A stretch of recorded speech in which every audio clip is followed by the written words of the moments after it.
अच्छा, question number 7,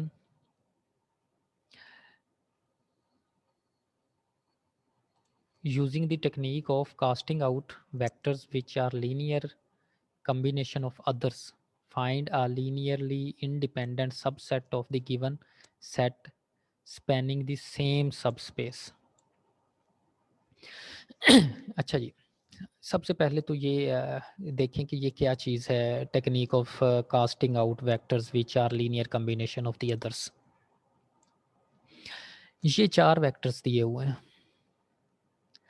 जब हम R3 की बात करेंगे ना, तो R3 में जब 4 वेक्टर्स आ जाएंगे, आप 4 वेक्टर्स का एक सेट लेंगे तो वो लीनियरली डिपेंडेंट होगा हमेशा। ठीक है, R3 में मोर देन 3 वेक्टर्स, इसी तरह से R4 में मोर देन 4 वेक्टर्स, R5 में मोर देन 5 वेक्टर्स हमेशा लीनियरली डिपेंडेंट होंगे। ये आप लोगों ने याद रखना। दूसरी बात, लीनियरली डिपेंडेंट का क्या मतलब है कि अगर लीनियरली डिपेंडेंट है तो इसका मतलब है one of these vectors can be written as a linear combination of the other. तो इसमें से वो वेक्टर्स होंगे जो हम दूसरे के लीनियर कम्बिनेशन के तौर पर लिख सकते हैं या मल्टीपल के तौर पर लिख सकते हैं। ठीक है, अगर हम वो जो मल्टीपल के तौर पर लिख सकते हैं उसको हम निकाल दें तो बाकी के जो वेक्टर्स बचेंगे वो लीनियरली इंडिपेंडेंट हो सकते हैं। वो कैसे? अब ये देखें, यहाँ पर है ये सेट दिया हुआ है। अगर आप इसमें देखें कि ये वेक्टर जो है, ये अब खुद देखना पड़ेगा। इसको अगर हम 2 से मल्टीप्लाई करें तो ये वेक्टर जनरेट हो जाता है, यानी कि ये -2 6 -2 इज इक्वल टू -2 इंटू 1 -3 1। इसको हम इसके मल्टीपल के तौर पर लिख सकते हैं, यानी कि -2 6 -2 को -2 6 -2 can be written as a multiple of -2 multiple of 1 -3 and 1। तो ये हम इसके मल्टीपल के तौर पर लिख सकते हैं। इसलिए हम अगर इसको हम निकाल दें इस सेट में से, ये जो हमारे पास गिवन सेट है, अगर इसको हम निकाल दें, बाकी जो एलिमेंट्स बचते हैं 1 -3 1 2 1 -4 1 -1 10 -7। अब देखें क्या इस ये कोई है मल्टीपल एक दूसरे के? ठीक है, तो इसमें हम ये देख सकते हैं कि -1 10 -7 इंटू ए बी, इसको दूसरे दोनों के मल्टीपल में लिख लें, किसी एक सेट को, किसी एक वेक्टर को दूसरों के मल्टीपल में लिख लें, तो चेक करें ए बी सी की वैल्यूज़ क्या आती हैं। तो इसका मतलब है ये भी एक दूसरे के मल्टीपल के तौर पर लिख सकते हैं। ठीक है, hence -1 10 -7 is a linear combination of these two vectors, so we cast out this। इसको भी हम निकाल देते हैं तो हमारे पास 2 वेक्टर्स बचते हैं। तो ये दोनों वेक्टर्स देखें एक दूसरे के मल्टीपल नहीं हैं, लिहाजा ये लीनियरली इंडिपेंडेंट सेट बनाते हैं। लीनियरली इंडिपेंडेंट सेट कभी भी एक दूसरे के मल्टीपल नहीं होते। डिपेंडेंट जो सेट होते हैं वो हमेशा किसी ना किसी के मल्टीपल ज़रूर होते हैं। क्लियर?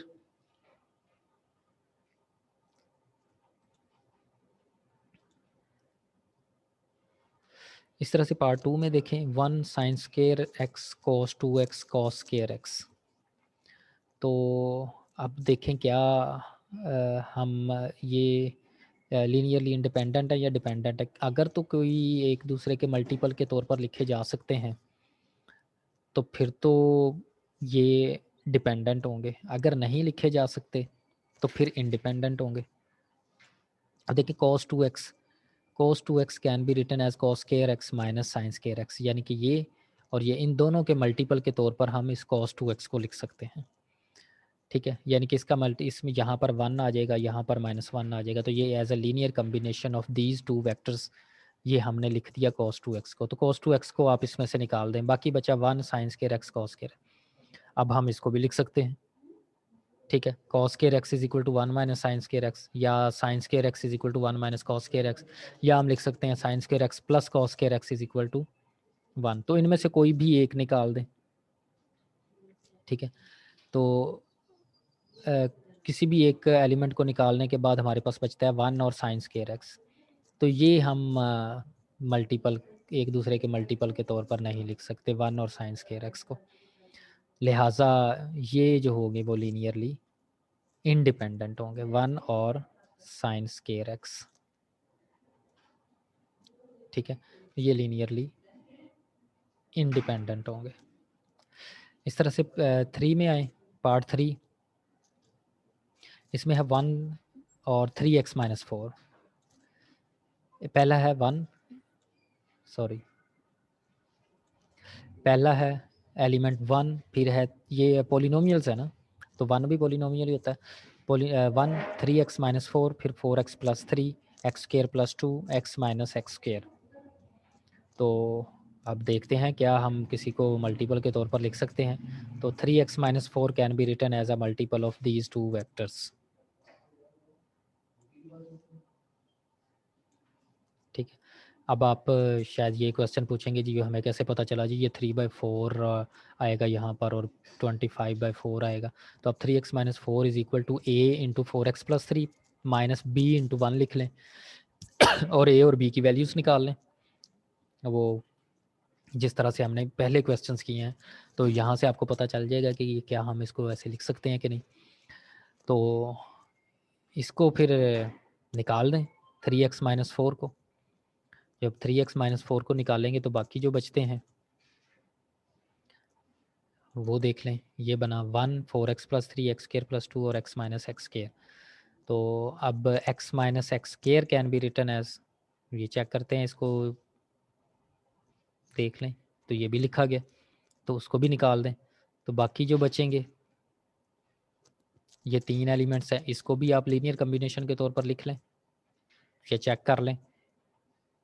तो यहाँ से आप चेक, ये तीनों को अगर हम लीनियर कम्बिनेशन के तौर पर लिखें तो यहाँ से ये मिल रहा है कि ए भी 0, बी भी 0, सी भी 0।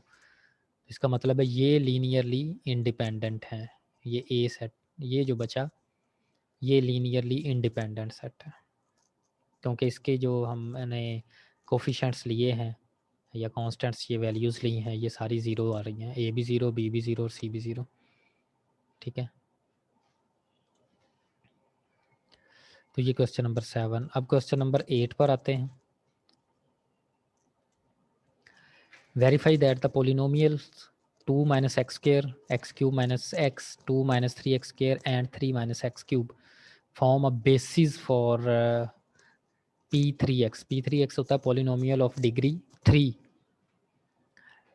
एक्सप्रेस ईच ऑफ, पहला है 1 + x एंड सेकंड है वो x + x² as a linear combination of the basis vector. अच्छा, ये सबसे पहले तो आपको ये पता होना चाहिए कि बेसिस होती क्या है, ठीक है। तो what is a basis?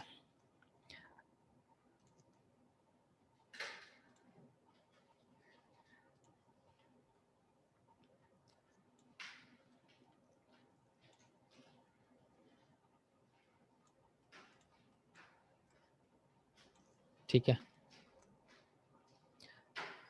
Basis देखते हैं।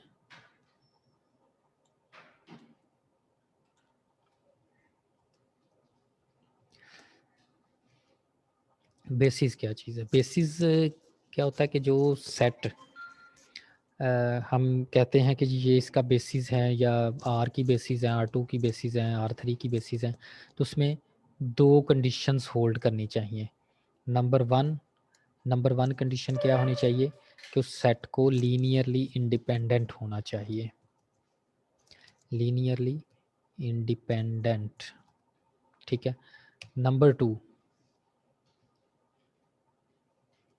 सेकंड कंडीशन होनी चाहिए उसको स्पैन करना चाहिए,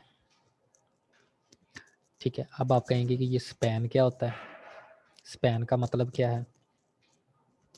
स्पैन का ये मतलब है कि कोई सेट ऑफ वेक्टर्स,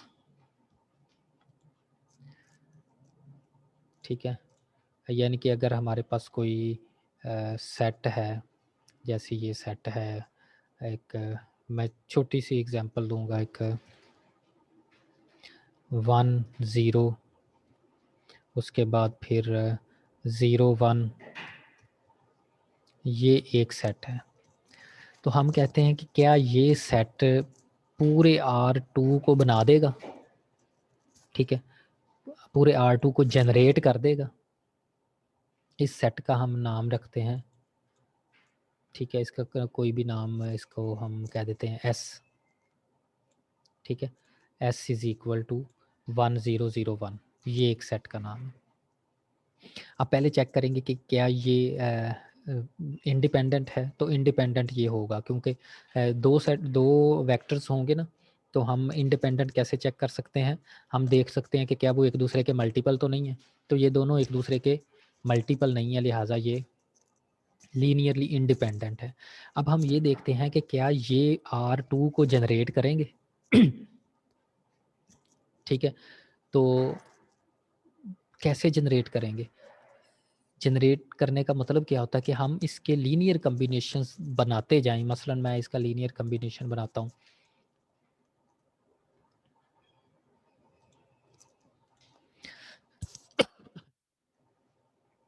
2 इंटू 1 0, ठीक है, प्लस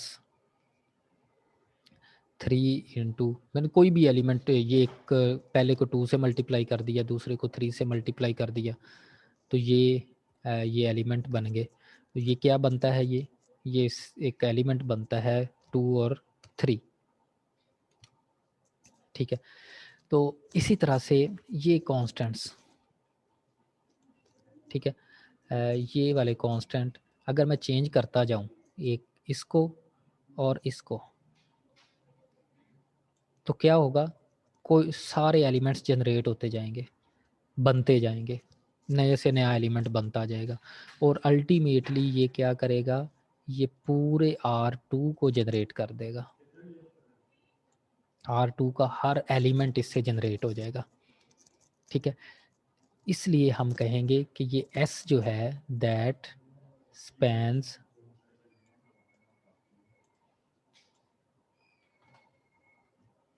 S spans R2, ठीक है। स्पैन और जनरेट करने का सेम मीनिंग है। हम कहेंगे कि ये S जो सेट है, ये R2 को जनरेट कर रहा है, R2 को बना रहा है, यानी कि ये मैं जस्ट इसकी लीनियर कम्बिनेशन लिखूं और कांस्टेंट्स की वैल्यूज़ चेंज करता जाऊं, 1 1 लिखूं, 2 3 4, जो मर्जी, जो यानी कि हर वैल्यू रियल नंबर, पूरे रियल नंबर्स हम लिख सकते हैं ना, तो ये पूरी की पूरी R2 जनरेट हो जाएगी, ठीक है। तो इससे हम कहते हैं कि ये स्पैन कर रहा है। तो स्पैन का मतलब क्या है कि वो एलिमेंट्स मिलकर जो भी वेक्टर्स हैं, वो वेक्टर्स के लीनियर कम्बिनेशन पूरे अगर सेट को जनरेट कर दे, तो हम कहते हैं कि ये स्पैन करता है, ठीक है। तो इसी मैनों में हम बेसिस देखते हैं कि बेसिस को क्या होगा कि अगर एक सेट लीनियरली इंडिपेंडेंट भी हो, ठीक है, ये पहली कंडीशन भी होल्ड करे और दूसरे नंबर पर स्पैन भी कर जाए, यानी कि उस पूरे सेट को जनरेट भी कर जाए, तो फिर हम कहेंगे कि ये एस जो है, ये सेट बेसिस है किसकी, R2 की, जो भी जिसको भी जनरेट कर रहे होंगे या जिसके भी वो एलिमेंट होंगे, तो उसकी वो बेसिस होंगी। तो हम यहाँ पर ये कह सकते हैं कि एस जो सेट है is a basis for R2, ठीक है, R2 की ये बेसिस है। सो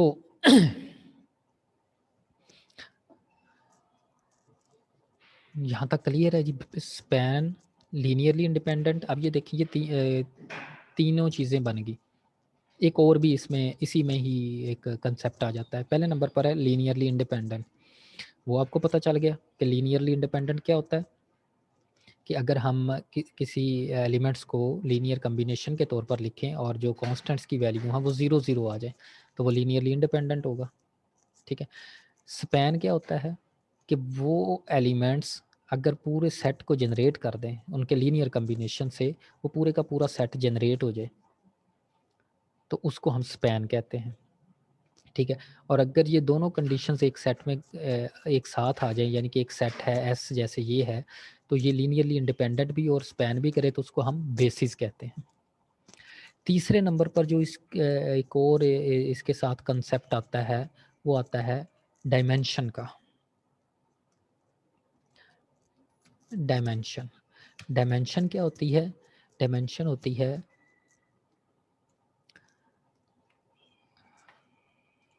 नंबर ऑफ एलिमेंट्स या नंबर ऑफ वेक्टर्स कह लें इन द बेसिस, इसको हम डायमेंशन बोलते हैं। मसलन ये R2 हमने किया है, ये मैंने कहा है कि ये बेसिस हैं R2 की, तो R2 की डायमेंशन क्या होगी? R2 के कितने एलिमेंट्स हैं? 2। ये सॉरी स्पैन करने के या बेसिस के कितने एलिमेंट्स हैं? 2। ये हमने कह दिया ना कि ये बेसिस है, क्योंकि ये लीनियरली इंडिपेंडेंट भी है और स्पैन भी कर रही हैं, तो इसके R2 की डायमेंशन कितनी होगी? 2 होगी, क्योंकि इसके बेसिस के 2 वेक्टर्स हैं। ठीक है। So dimension of R2 is 2, तो इसकी डायमेंशन 2 होगी। इसी तरह से जब हम R3 में जाएंगे तो अच्छा R3 में जाएंगे तो R3 की डायमेंशन 3 होगी। वो 3 वेक्टर्स ऐसे होंगे जो लीनियरली इंडिपेंडेंट भी होंगे और स्पैन भी करेंगे, तो वो बेसिस बनाएंगे। अच्छा, यहाँ पर ये एक बात भी आप लोगों ने ज़हन में रखनी है कि बेसिस जो हैं वो एक से ज़्यादा भी हो सकती हैं। मसलन ये बेसिस हैं, ये मैंने एस सेट जो लिखा है ये बेसिस का सेट है। इसके अलावा भी कोई सेट हो सकता है जो बेसिस बन जाए, बिल्कुल हो सकता है। मैं कोई और सेट लिख देता हूँ, उसको मैं चलें S1 कह देते हैं। तो कोई और सेट अगर मैं लिखूँ कि एक 1 2 और ये 3 4, तो ये भी बेसिस हैं। तो मोर देन 1 भी बेसिस हो सकती हैं, क्योंकि ये लीनियरली इंडिपेंडेंट भी हैं। ठीक है, और ये स्पैन भी करेंगे, पूरे सेट को जनरेट भी करेंगे। तो मैं कहूँगा कि ये भी इसकी बेसिस हैं। लेकिन एक चीज़ सेम होगी कि अगर इसके 2 वेक्टर्स हैं ना, तो इसके भी 2 वेक्टर्स ही होंगे, कोई भी और बेसिस होंगी, डायमेंशन सेम ही रहेगी। डायमेंशन R2 की कभी चेंज नहीं होगी, वो 2 ही रहेगी हमेशा।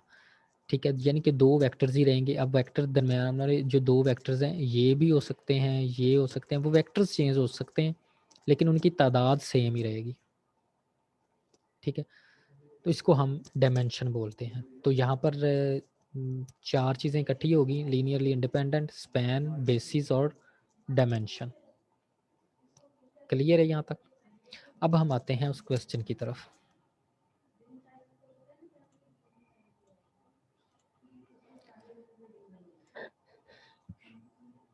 वेरीफाई दैट द पोलिनोमियल्स, ये पोलिनोमियल्स हैं, form a basis for P3x।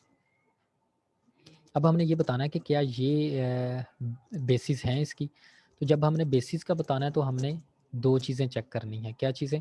एक तो ये लीनियरली इंडिपेंडेंट होना चाहिए और दूसरा ये स्पैन करना चाहिए। तो पहले नंबर पर हम चेक करेंगे कि क्या ये लीनियरली इंडिपेंडेंट हैं। तो लीनियरली इंडिपेंडेंट कैसे चेक करते हैं कि इनका लीनियर कॉम्बिनेशन लिखें इक्वल टू 0 और यहाँ से ABC की वैल्यू फाइंड करें। अगर तो ये 0 0 आती हैं तो लीनियरली इंडिपेंडेंट है, अगर कोई और वैल्यू आती है तो फिर ये लीनियरली डिपेंडेंट होंगे। तो यहाँ पर देखें कि वैल्यूज़ कौन सी आती हैं जी। ये ए की वैल्यू 0, बी भी 0, सी भी 0 और डी की भी वैल्यू, ये बी लिखा हुआ है, तो ये सारी वैल्यू 0 आती हैं। तो 0 आने का मतलब है कि ये लीनियरली इंडिपेंडेंट हैं। अब अगर लीनियरली इंडिपेंडेंट है तो फिर चेक करेंगे कि क्या ये ये as dimension of P3 is 4 and number of vectors in set ये भी 4 वेक्टर्स हैं। So the given set form a basis for P3x। ठीक है, तो ये लीनियरली इंडिपेंडेंट और साथ में स्पैन भी है, तो लिहाजा ये बेसिस बनाएंगी। अब बेसिस के लिए यहाँ पर उन्होंने लिखा हुआ है कि as dimension of P3x is 4। इसकी डायमेंशन 4 होती है ना। डायमेंशन का क्या मतलब, P3 का, Pn की डायमेंशन हमेशा Pn-1 होती है। पोलिनोमियल ऑफ डिग्री n की डायमेंशन जो होती है वो n+1 होती है। तो इसलिए P3 होगा तो उसकी डायमेंशन 4 होगी। तो ABC की ये इसको चेक किया हुआ